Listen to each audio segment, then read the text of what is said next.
Então, boa tarde. Eu agradeço aos assistentes que ficaram e também o convite que me foi feito pelo professor Luís Estrada para estar aqui e também à minha colega e amiga de Sampaio, porque é sempre um prazer trabalhar com ela. E vou começar por tentar não repetir algumas das coisas que ouviram, porque obviamente quando falamos destes temas há muitas coisas que se cruzam e tentarei ser um pouco mais provocativa no sentido em que eu vou passar por algumas coisas que não são exatamente as expectáveis. Uma das situações que me incomoda nesta questão da censura e da liberdade da expressão é porque eu facilmente as coloco em universos distintos. Eu ouço censura e não gosto. Ouço liberdade e gosto. E este facto de eu reagir assim, retoricamente já estudado, a palavras boas e a palavras más, incomoda-me pela própria consequência que isto tem na censura. E incomoda-me porque eu sei perfeitamente que há liberdade que pode ser uma forma de censura e há censuras que são uma forma de liberdade. E aquilo que eu vos ia propor hoje é uma pequenina digressão por um fio da navalha em que não temos que necessariamente tomar posição nem por uma nem por outra, pressupondo que uma é índio e outra é cowboy, se nós pudéssemos falar de palavras, se hoje ainda podemos continuar a falar de índios e de cowboys, porque os índios passaram a ser bons e os cowboys passaram a ser maus. Então, o que é que as questões aqui da censura e da liberdade têm de curioso? É que nós nos esquecemos que as primeiras, grande parte das leis sobre a censura decorreram sempre de uma grande bondade. De uma grande bondade e de uma grande razoabilidade. Eu estudei processos da Inquisição. E é das coisas mais difíceis de ler, porque eu estudei-os em relação a poetas que admirava. E quando lia as estruturas a que eles eram sujeitos, os inquéritos a que eles eram sujeitos, havia sempre uma expressão que me gostava muitíssimo ler. E com enorme bondade, e com muita bondade, lhe foi perguntado se... E esta questão tem a ver com uma razoabilidade da censura que tem a ver com a legislação. Digamos, do ponto de vista etimológico, a legislação, a censura é aquilo que vem do censor, e o censor, embora não é aquele que exerce hoje a censura, o censor é aquele que vigiava pela tranquilidade e sossego dos povos. Por isso, é igual ao crítico, tem a mesma função de um crítico, avalia e vai pesando, vai dando algum remédio àquilo que é o mal. Aliás, eu começava por citar a Inocêncio III. A Inocêncio III define que há 3 tipos de censura. Um passa pela excomunhão, outra passa pela suspensão e outro pela interdição. Mas sempre com definição, a censura é uma correção espiritual que, ao modo de medicina, se impõem pela hierarquia. Então, é uma resolução de quem tem poder para salvaguardar o poder daqueles que não têm poder e que, a modo de medicina, vai curar. A censura é uma cura. Por outro lado, e o legislador, nesse texto de Inocêncio III, reforça bem a questão, uma correção não é um castigo. O censor nunca castiga. O censor corrige aquilo que a natureza criou em excesso ou que os homens fizeram em excesso. Por outro lado, é uma correção espiritual, ainda quando o corpo vai atrás. Mas é uma correção espiritual. Se continuarmos nestas metáforas, a quem é que ela se aplica? A todo o cristão vivo. Isto quer dizer que o morto já não se aplica. Mas pode aplicar-se. Porquê? Porque o cristão morto tem ainda poder de palavra. Quer dizer que havia uma salvaguarda que foi, por exemplo, que permitiu ir desenterrar o Garcia da Horta na Índia, não é? E queimarem os ossos só porque foi provado que a irmã era judia. Então, o que é que incomoda no cristão morto? Incomoda no cristão morto aquela questão que é ele continuar a falar através da sua memória e através dos seus monumentos. Por exemplo, as obras. Por exemplo, a escrita. Por outro lado, também não se aplica aos infiéis. Mas isso é uma questão complicada em Portugal, porque nós criámos uma estrutura de cristãos novos.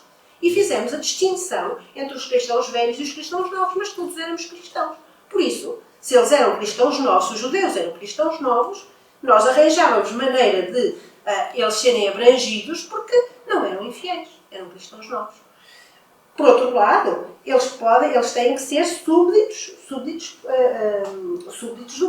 de quem exerce o poder. Mas, se, de alguma forma, os homens são animais que vivem em sociedade, eles passam a ser penalizados, não por aquilo que são, mas por aquilo que fizeram aos membros da própria comunidade. Também não podem ser abrangidos os loucos, os parvos, como diz o texto. Os parvos são excluídos. Mas isso permitiu, depois, antes dos hospitais psiquiátricos, permitir-lhes a marginalização social, de serem colocados em naves de loucos. E depois da hospitalização, a colocação em hospitais psiquiátricos. O que é uma forma também da exclusão. Esta questão dos efeitos e da privação dos bens espirituais, no texto de Inocêncio III, continua a ter algum desenvolvimento depois ao longo do direito eclesiástico. Os efeitos são a privação sempre de bens espirituais. Mas a privação de bens espirituais é aquilo que é o maior bem para os humanos. Eles podem ser de tipo herético, quando negamos uma verdade de fé. Mas o que é uma verdade de fé? É fé ou é verdade? É verdade de fé. Podem ser erróneas, quando mal interpretam a fé. Podem ser cismáticas, porque se opõem à unidade da fé. Podem ser temerárias, se são avessas ao que é comumente ensinado. E podem ser escandalosas, que é dizer, graves contra o costume que já está sancionado.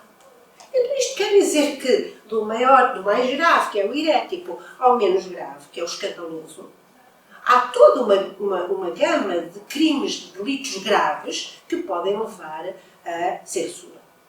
Esta questão da religião não está assim tão diferente das questões jurídicas que depois decorrem das que daí advêm.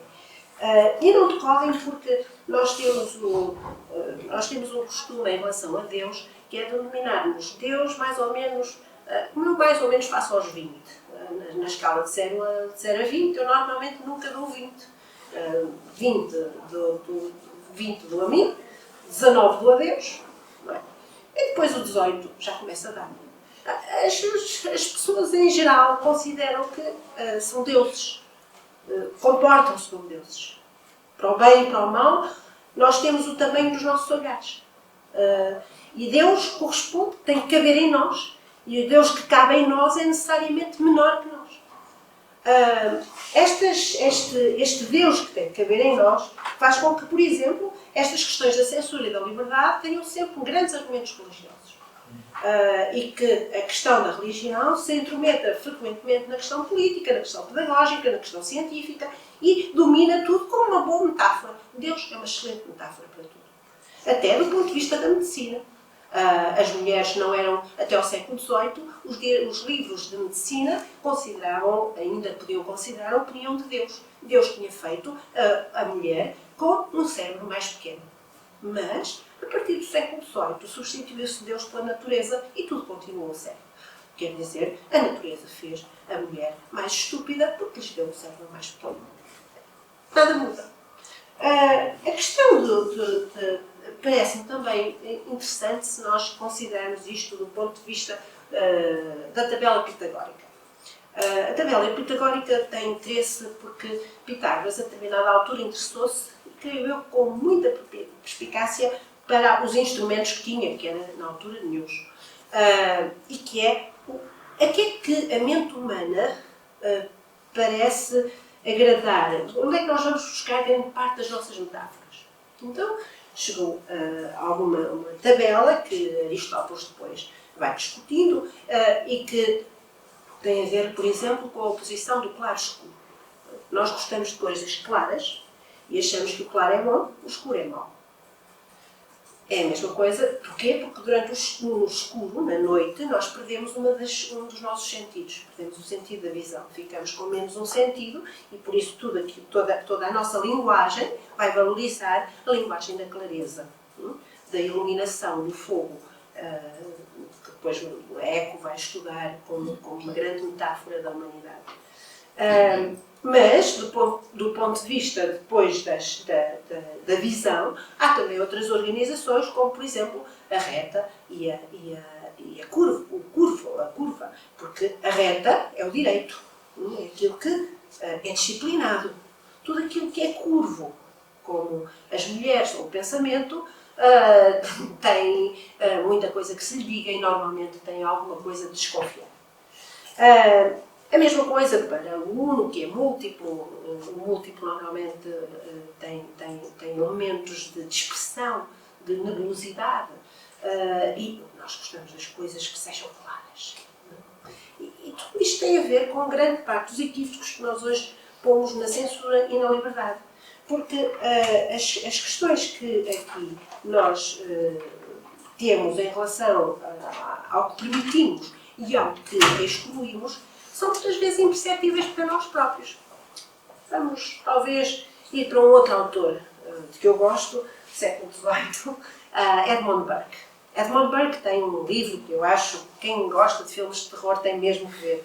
Eu gosto mais de Burke do que de filmes de terror, porque eu vejo filmes de terror só com um olho. Mas, e o Burke vejo com dois. Mas a parte que Burke dedica ao belo e ao sublime está normalmente organizada nos sentidos. E Burke diz que nós gostamos, em geral, gostamos da proporção. Gostamos que as coisas batam certo, gostamos que exista uma equivalência entre o que se dá e o que se recebe, o que vai para a direita e o que vai para a esquerda, então o que vai para cima e o que vai para baixo, etc. Uma equivalência visual, sonora, média. E achamos desagradável, ou pelo menos arriscado, todos os excessos. Isto prende-se com aquilo que depois Burke vai distribuir entre uma estética do belo, que é proporcionado, e uma estética do sublime, que precisa de um elemento de segurança. Eu, para admirar o sublime, para que o sublime não seja ridículo e para que o sublime não seja grotesco, eu preciso que o sublime tenha um distanciamento e eu esteja salvaguardado por ele. Então, salvaguardado, por exemplo, pela distância física, salvaguardada pela distância psicológica.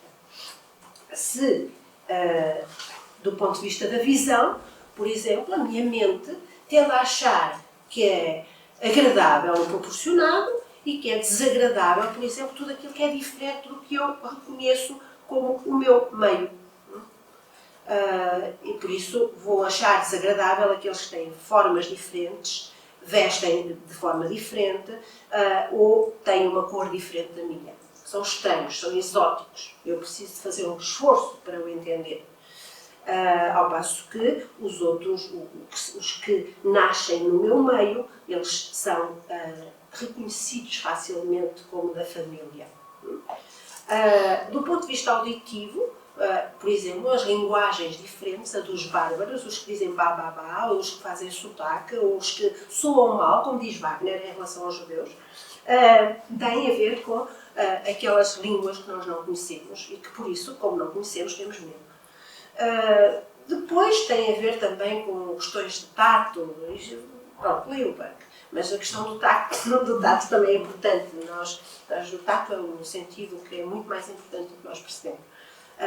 Mas, em geral, as descrições do outro são cheias de rugas, ou são cheias de chagas, ou são cheias de irregularidades na pele, de qualquer coisa que nos se torna desagradável no contacto.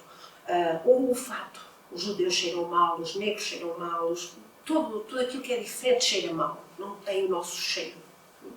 E todas estas questões depois tem a ver com aqueles a que estamos habituados. Mesmo do ponto de vista do paladar, nós achamos que os paladares da infância são os grandes paladares com que depois nos vamos reconfortar na velhice. Então, a nossa cabeça parece estar condicionada pelo preconceito. Eu não vou dizer preconceito ainda, embora já estejamos a caminho dela. Mas temos muitos preconceitos antes de ter preconceitos. E esses preconceitos antes de ter preconceitos são determinantes para nós aceitarmos como naturais as exclusões ou as deixarmos estranhas a partir do momento em que saímos delas. Um outro autor que tem 2 livros, tem um livro chamado, tem mais, mas estes 2 jogam um contra o outro, porque veem a mesma coisa de 2 perspectivas diferentes. Um livro de Yu Tu-Fuan chama-se, que é um chinês, um filho de um diplomatas chineses que trabalhou nos Estados Unidos, era geógrafo, e um deles fez um livro chamado, um dos livros chama-se Topografia, topofilia, e o outro chama-se Topofobia. E o livro de Topofilia de Yu Tu-Fuan começa de uma maneira muito interessante, porque ele diz que quando nós nos pomos em pé, aqui, numa sala, em qualquer lugar, nós orientamos o mundo à nossa volta. Somos tipicamente egocêntricos. E por isso, o que está à frente, dizemos à frente de mim, atrás de mim, à direita de mim, à esquerda de mim, acima de mim, abaixo de mim, e nós tomamos-nos como centro do mundo. E o Fu-Tuan diz que, a determinada altura, isto não é muito preocupante quando somos indivíduos. Porquê? Porque os indivíduos depressa começam a levar patatada por todo o lado e desconfiam que esta coisa do centro do mundo, afinal, tem que ser aferida ao longo da existência. Nas nações e nas comunidades, isto começa a ser mais complicado. Porque, socialmente, nós podemos sobreviver, enquanto o indivíduo não sobrevive com autonomia, sem pactuar. As comunidades podem sobreviver razoavelmente, ou convencer-se que vivem bem, ou que o resto ainda era bem pior, se os indivíduos se validarem uns aos outros, internamente. E essa validação interna das nações e das comunidades faz com que, muitas vezes, se acredita num certo isolacionismo que nunca seria permitido ao indivíduo como comunidade, como forma de sobrevivência. Então as pessoas às vezes habituam-se que essas formas de sobrevivência podem ignorar que estamos todos ligados, como se fôssemos um rizoma de que se visse-nos somente as excrescências aqui e ali. Então, esta questão para o Fu-Tuan, então, eu começo a detestar tudo aquilo que me ajuda, me exige de mim um esforço de compreensão dos meus limites. Quer do ponto de vista do indivíduo, todo bebé reclama quando deixa de poder ser egoísta e todas as comunidades reclamam quando deixam de ser egoístas ou egocêntricas.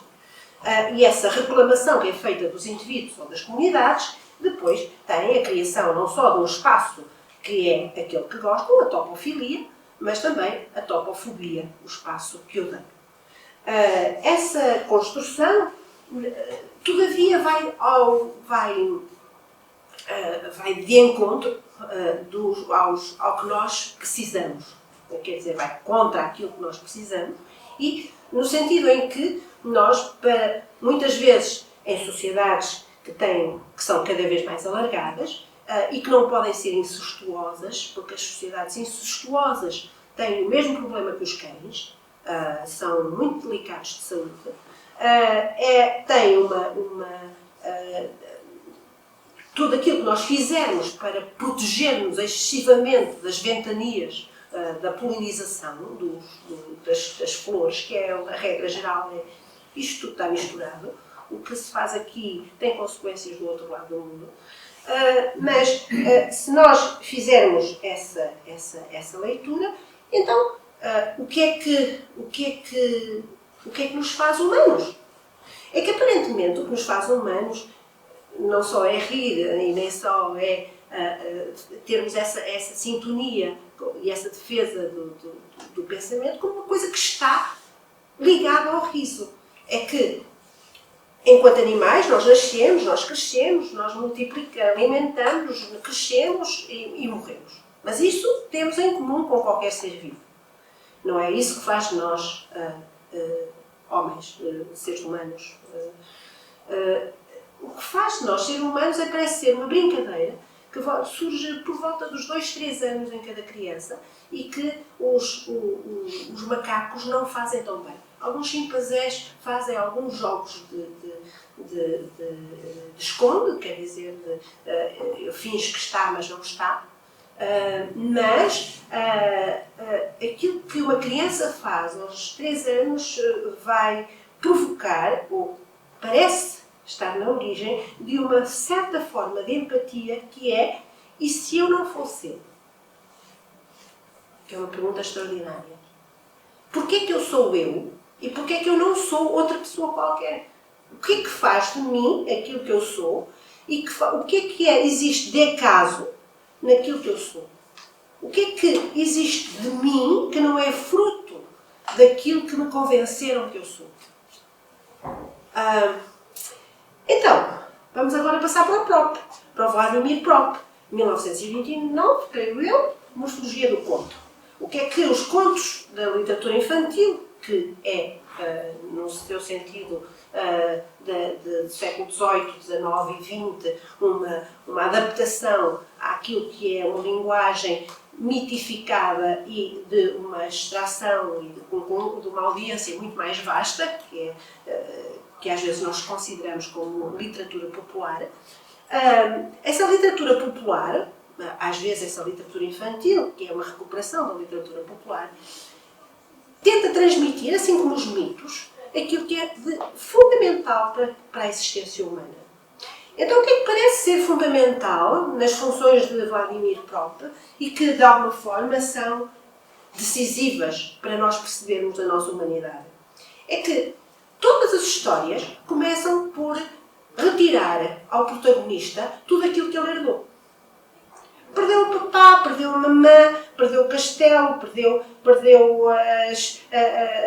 perdeu-se de casa, não sabe onde é que está, etc.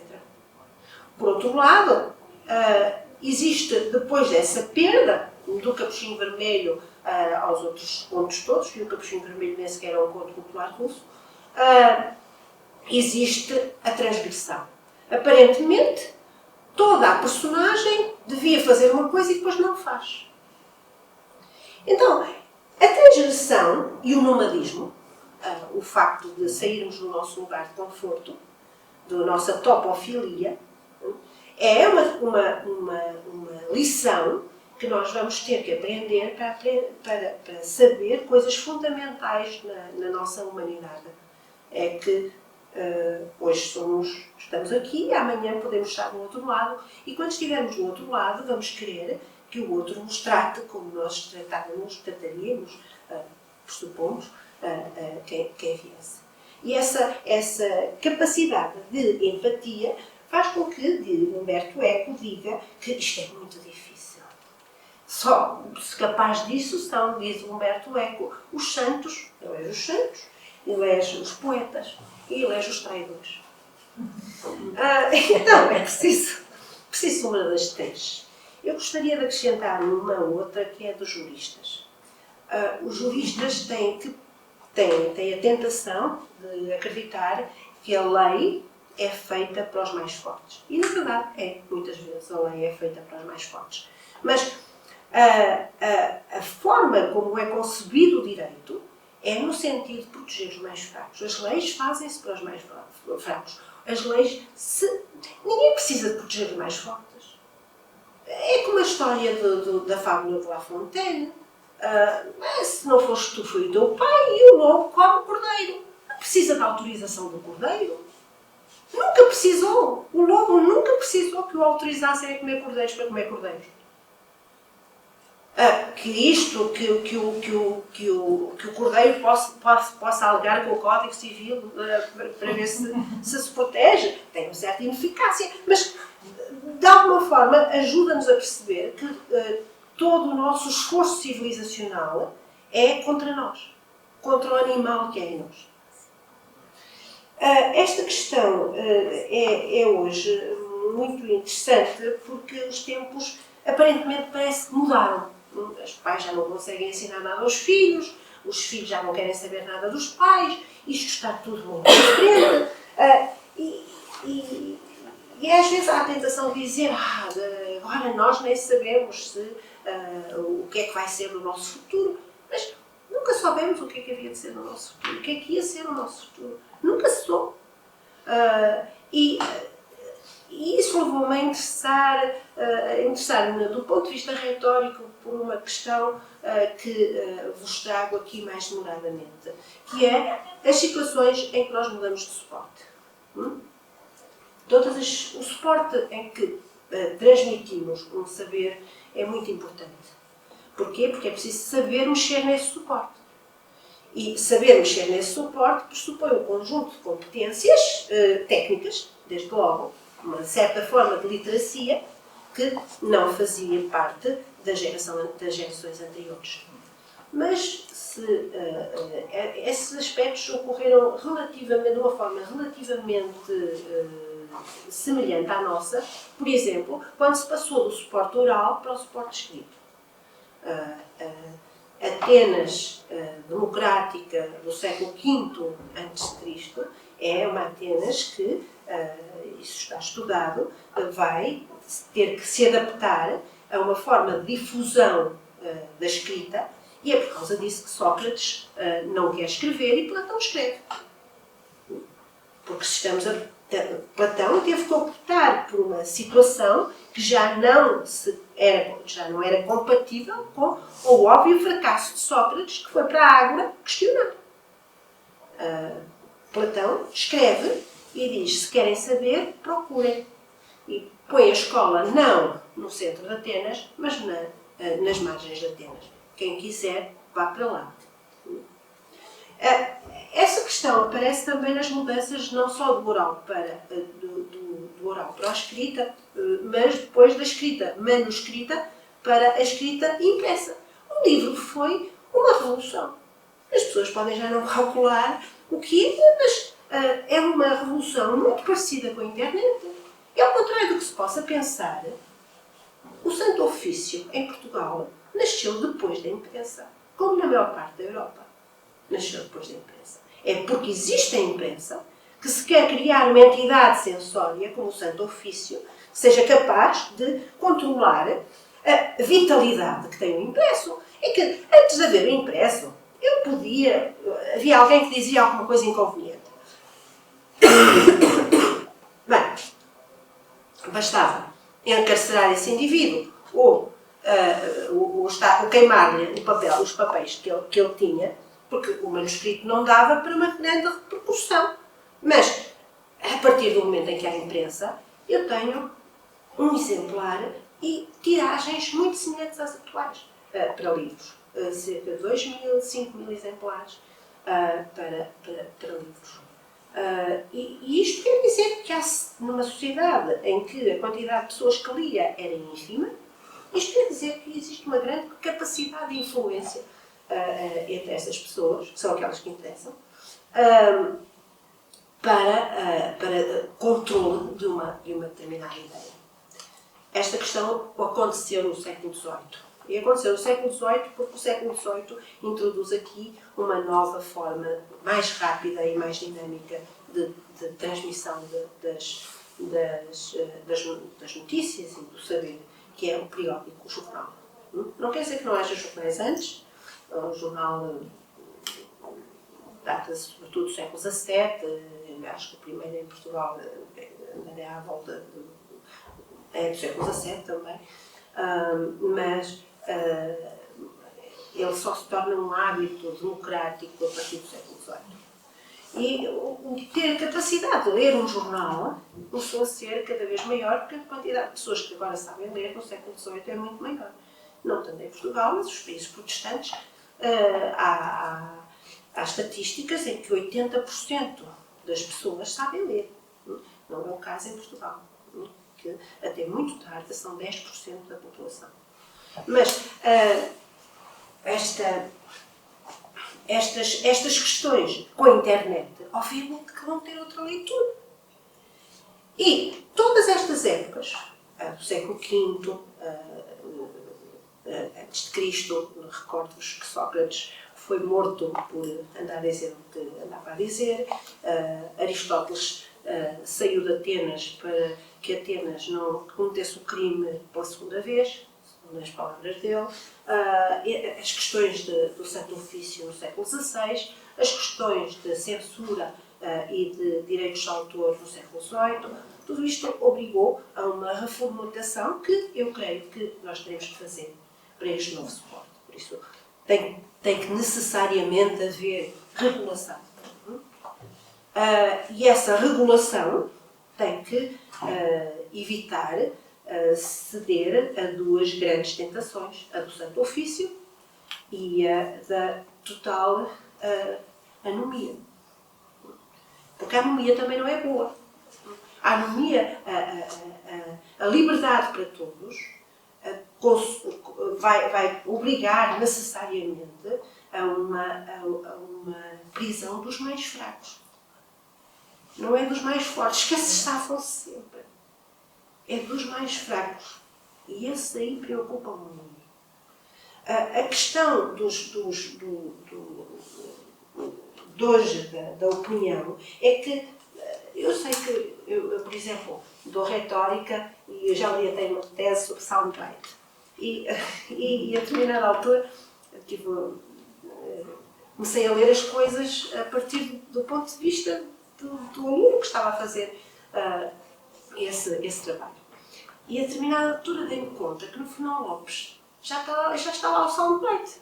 O soundbite é aquela situação em que o Dom João quer matar o condandeiro. E vai ao passo matar o condandeiro. Mas o condandeiro não está a contar, vai ser morto. Mas o que é que ele faz? Manda emissores pela cidade a dizer acudai a Dom João que o matam. E contam a história ao contrário. Não é ele que está a matar o condandeiro. É o condandeiro que o estaria a matar a ele. Uma fake news. E essa fake news tem tanto impacto que pela primeira vez, segundo Fernão Lopes, as massas unem-se à volta do herdeiro improvável do trono, que é aquele que tem menos poder de armas. Esta questão hoje é que qualquer um pode ter este pequeno poder. E temos ali, assim, na internet, um conjunto de entidades, de poderes, muitas vezes difusos, em que eu não posso, em que, por exemplo, as representações do Estado não são importantes, as representações das nações não são importantes, porque quem controla os dados não são necessariamente as nações. Talvez no caso da China, sim, isso é muito preocupante, porque existe ainda esse controle entre a empresa e o Estado político. E é natural que essa mesma ligação exista entre a Google e os Estados Unidos. Mas o que temos aqui é uma questão que ultrapassa já muito com os paraísos fiscais, com todas as entidades que são supranacionais, um conjunto de poderes que já não são o país X e o país Y. E estar a pensar em dimensões individuais de tipo nacionalista não tem razoabilidade nenhuma, não vai resolver em nada este problema. Antes o vai piorar. Porque resolve tanto quanto a avestruz com a cabeça debaixo da asa, que parece que não põe. A não ser para descansar. Esta questão tem a ver com um outro aspecto. É que tudo isto é apoiado hoje por ensaios e por experiências e por por dados quantitativos das empresas sobre aquilo que nós gostamos. Todos nós estamos, mais ou menos, a partir do momento em que usamos um computador, definidos com um determinado perfil. Aquilo que usamos, numa aula de métodos e técnicas de pesquisa, se os meus alunos levarem os computadores, mando fazer uma pesquisa científica e os computadores respondem de maneira diferente em relação a essa pesquisa científica. Porque pressupõem que eles gostam de determinadas coisas e não gostam de outras. Então, o que é que sucede progressivamente? Eu tenho a capacidade de, pensando no eu flutuante, ter comunidades que têm bastante poder, mas que se autovalidam e que podem conviver de uma forma fechada, não tendo a percepção da sua própria globalidade.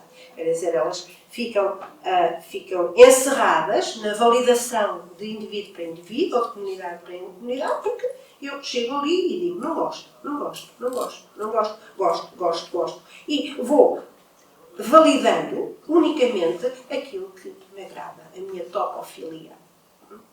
Para a minha humanidade é deste diálogo que existe entre a topofilia e a topofobia. A minha humanidade está naquilo que é uma certa transgressão. A minha humanidade está naquilo que é um certo nomadismo. E na minha capacidade de imaginar o outro. O outro que eu não sou, mas por uma razão unicamente, que se deve unicamente ao acaso. Eu não escolhi a cor da minha pele, eu não escolhi o país em que nasci, eu não escolhi o meu nome sequer.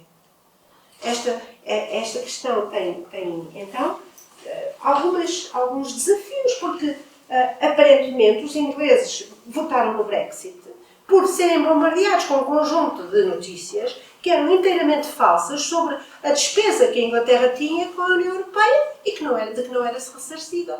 E hoje há uma ação em tribunal contra o indivíduo que pôs o autocarro a dizer que a Inglaterra tinha que sair porque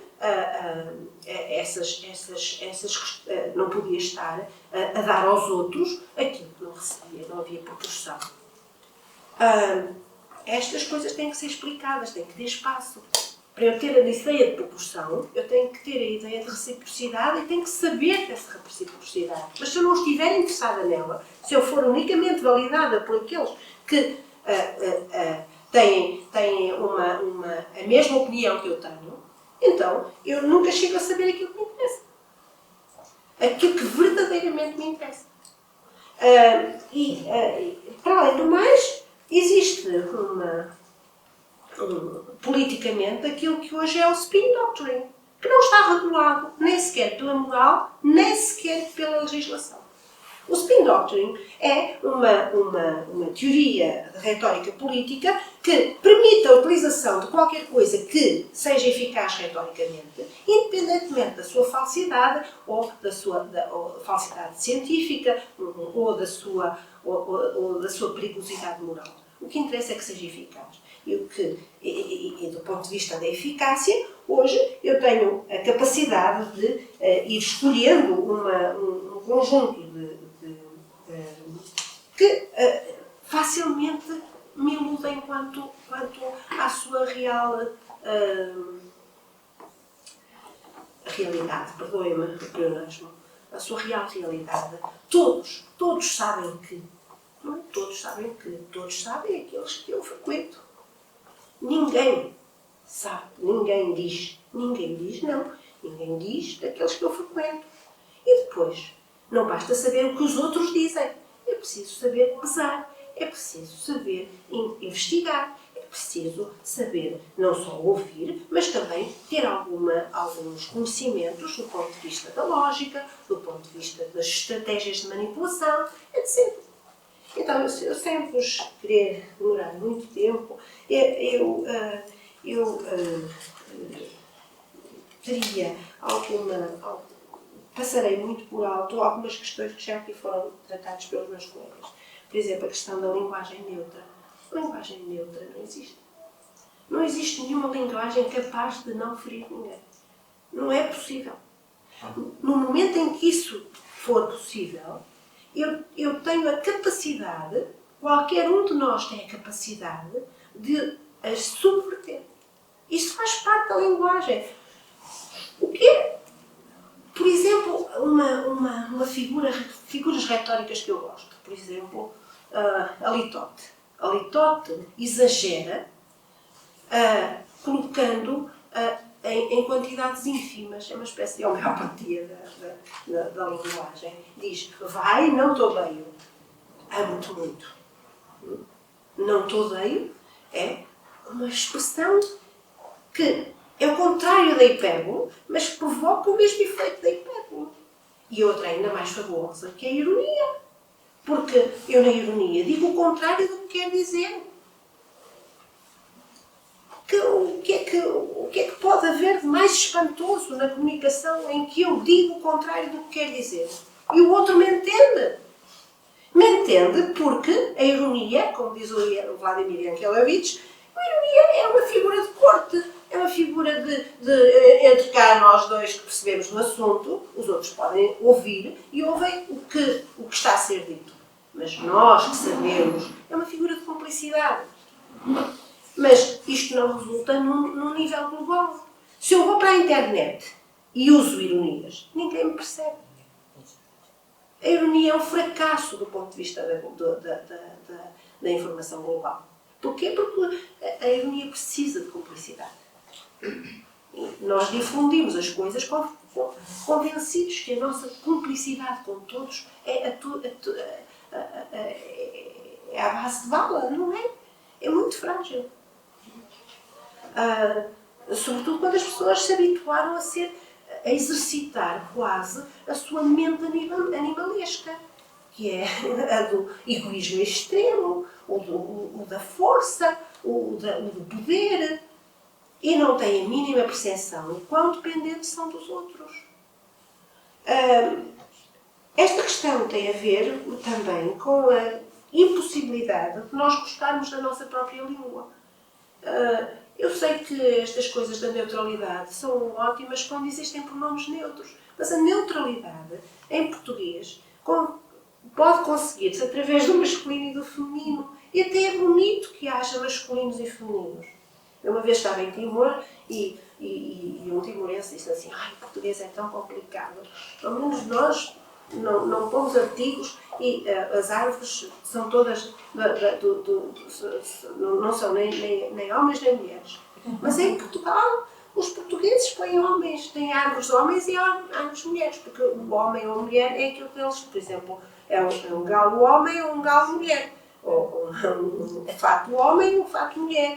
Ou uma galinha homem, um galo homem ou um galo mulher. É assim que se fazem as alternâncias de sexo interno. Agora, eu comecei a pensar no assunto e depois descobri que é capaz de, não em todos os casos, mas as árvores que são mulheres dão fruto e as árvores que são homens não são estéreis. Ou pelo menos não têm frutos interessantes.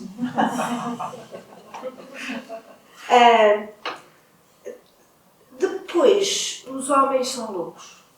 Naturalmente loucos. Não sabem o quão loucos são. São, como dizia o Pascal, capazes das coisas mais elevadas e das coisas mais grosseiras. Não são nem uma coisa nem outra. São isto tudo. São este leque enorme de fazer bem e de fazer mal. E muitas vezes faz mal.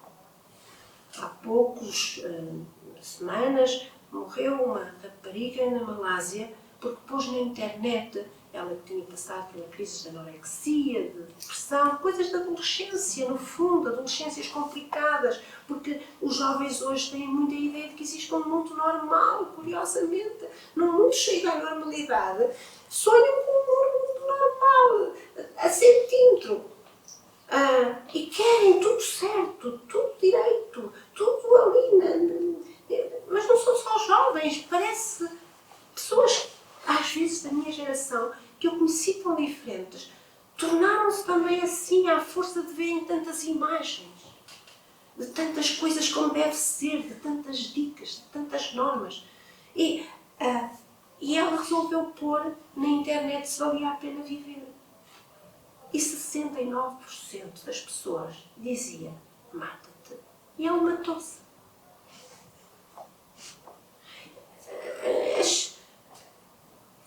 Quando eu fui nestas questões questões das identidades, que é também outro absurdo.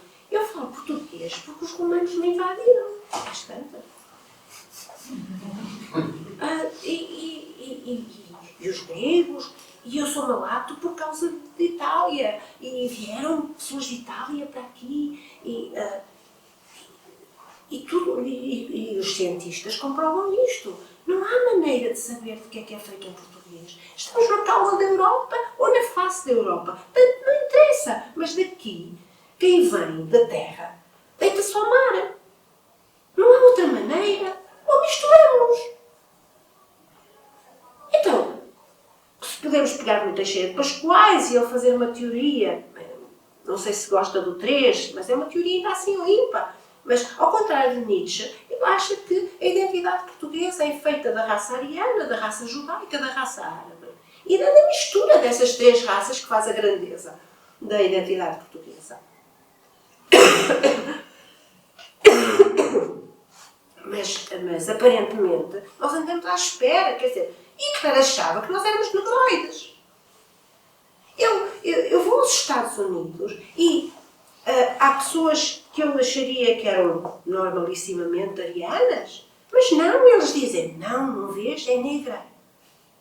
É negra porquê? Tem o nariz assim, tem a cara assim. O avô de certeza que era negro. Ou o bisavô de certeza que era negro. E isso classifica-as, rotula-as como uma forma de estar, se são preguiçosos ou não, se devemos confiar neles ou se não. Incomoda desta visão tão parcelar entre cristãos novos e cristãos velhos, em que nunca mais, mas nunca mais se pode ser cristão velho. E estas questões depois têm a ver com coisas como, por exemplo, proibir cães na Arábia Saudita ou proibir papagaios de papel no Afeganistão. Porquê?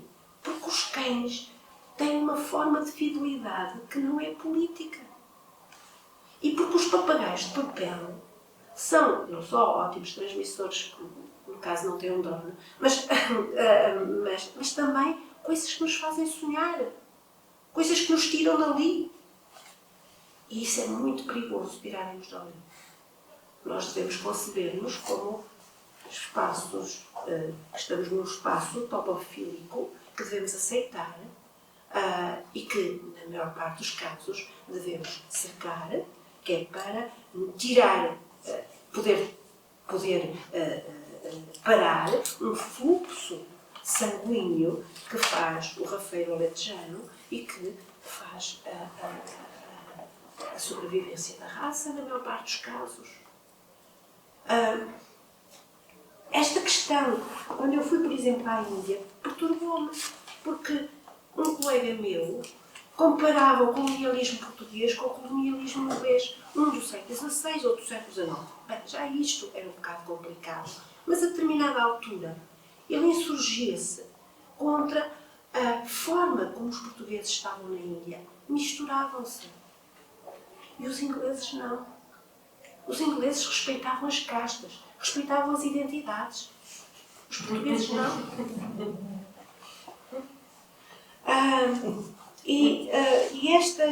Todas estas questões precisam de algum bom senso, até porque a interpretação, um dos princípios da exegese, da hermenêutica, é a boa-fé. E ninguém parece estar de boa-fé. Toda a gente está a acreditar que está a ser perseguida ou a perseguir. E essa divisão entre a perseguição e eu não desejaria tomar muito mais tempo, levou-me a de alguma maneira a escrever este livro, Manual Antitiranos, Retórica, Poder e Literatura. Foi aquilo que eu aprendi com o século XVIII. É tudo casos do século XVIII. São análises de casos do século XVIII. Pessoas que tiveram quase todos, exceto o primeiro. O primeiro é um livro que eu gosto muito, que é Alice no País das Maravilhas. Mas que não é Alice no País das Maravilhas. É In Wonderland. O País do Espanto. Não é das Maravilhas. Aquele país é terrível. Ninguém gostaria de lá viver sempre e a Alice quer sair. Mas existe um conjunto de táticas, eu pus aqui 7, que nos ajudam talvez a conseguir aquilo que eu acho que é um pensamento mais positivo em relação a isto tudo. Vamos com certeza ter que legislar algumas liberdades para não aceitarmos alguns tipos de censura que são, na verdade, formas de coartar as nossas liberdades. Isso. Algumas terão que ser, não podemos permitir uma total irresponsabilidade política de quem lança mentiras, sistematicamente. Não podemos permitir a selvageria ou o insulto como forma de diálogo.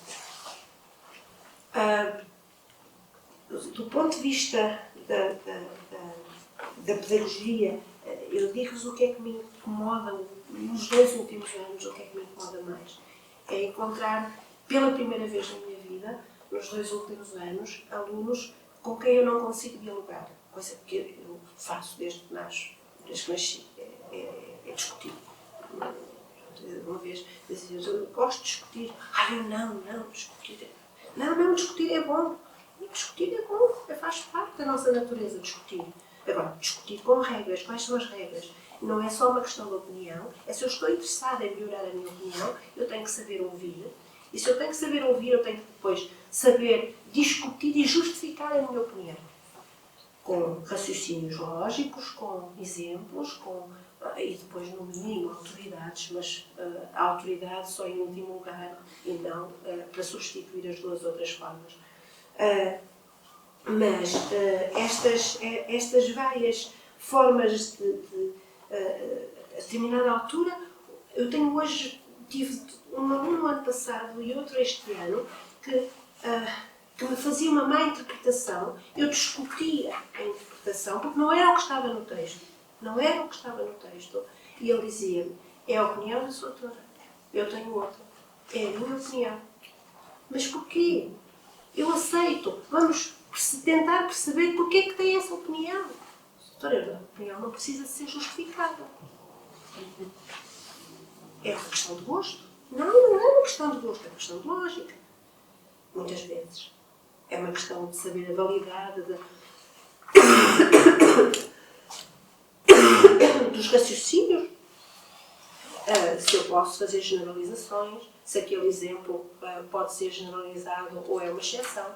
São regras lógicas, regras da dialética, que efetivamente podem, devem ser ensinadas.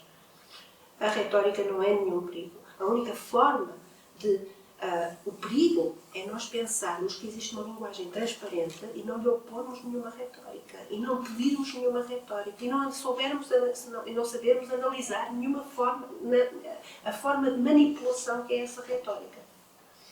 7 recados. Primeiro, é preciso saber o que é que nós queremos. O primeiro capítulo é sobre isso. É sobre o conhecimento de si. E trata de preencher aquelas questões do quintiliano. Quem, o quê, onde, quando, como e porquê. É importante saber isto. Saber o que nós queremos, quando queremos, porquê é que queremos e como queremos.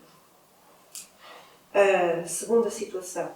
A situação que aqui foi levantada. Dificilmente nós podemos fazer alguma coisa grande isoladamente. Muito provavelmente temos que nos reagrupar em novas formas de academia. Quer dizer, em formas de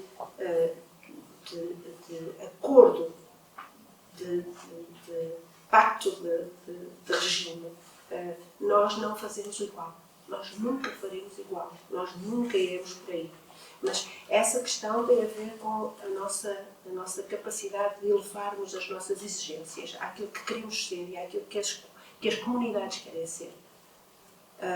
Não devemos fazer as coisas só porque temos medo, não devemos fazer as coisas só porque queremos. Temos que pesar em grupo quem é que queremos levar lá fora e se efetivamente ficamos melhor com essas pessoas lá fora. Mas isto tem que ser decidido. Para não cair naquela tentação que é proibir. De criar o santo ofício. Terceira, as coisas não são como são. Nunca digam isto. As coisas não são como são. As coisas que são como são as coisas da physis, da natureza. Quer dizer, o armário é como é. O meu filho mais velho achava que os legos deviam fazer este movimento com o braço. Mas os legos não faziam este movimento com o braço. Ele achava que os construtores do lego deviam ter feito várias posições para o braço. Mas as coisas não são como são como são. Quer dizer, ninguém fez o lego para fazer este movimento, só o fez para fazer este. Tem que se aceitar. Agora, a maior parte das coisas que nos dizem que são como são, não são coisas, são ideias. E as ideias não são como são. As ideias são como foram, são como são e são como nós queremos que elas sejam. E por isso, são ideias. Depois, a questão do há mais mundos. Há sempre mais mundos. O êxodo, a saída, o criar vida em Marte é também sempre uma solução. Foi a solução para os gregos, que era a formação das novas cidades, correspondia mais ou menos a uma definição da heterodoxia. E era uma forma de sobrevivência. A resistência. A resistência é uma forma de sobrevivência. Nós sabemos o que é que queremos, sabemos com quem queremos e depois uma coisa que faz a resistência é aquilo que ontem os veteranos, um dos veteranos que saltou de paraquedas com 75 anos no dia D, no aniversário do dia D, ele dizia, nós podíamos até dizer que acreditávamos no que estávamos a fazer e que estávamos a lutar por uma causa, etc. Mas mais do que isso, ele dizia, não havia outra coisa a fazer. Não haver outra coisa a fazer. Nós fazemos o que não há outro modo de fazer. Porque aquilo, se não fizéssemos de outra maneira, não éramos nós. O silêncio. É preciso aceitar algum silêncio. Em geral, as pessoas gostam muito de falar, gostam muito de ser vistas, gostam muito de ser faladas, gostam muito de ser vistas e não gostam de se ver. E gostarmos de nos ver ao espelho de manhã é mais importante do que gostarmos dos likes no Facebook. O último, Rui, o riso. O riso é a grande última solução para tudo. No fundo, rirmos dos outros, mas sobretudo rirmos de nós próprios. E obrigada.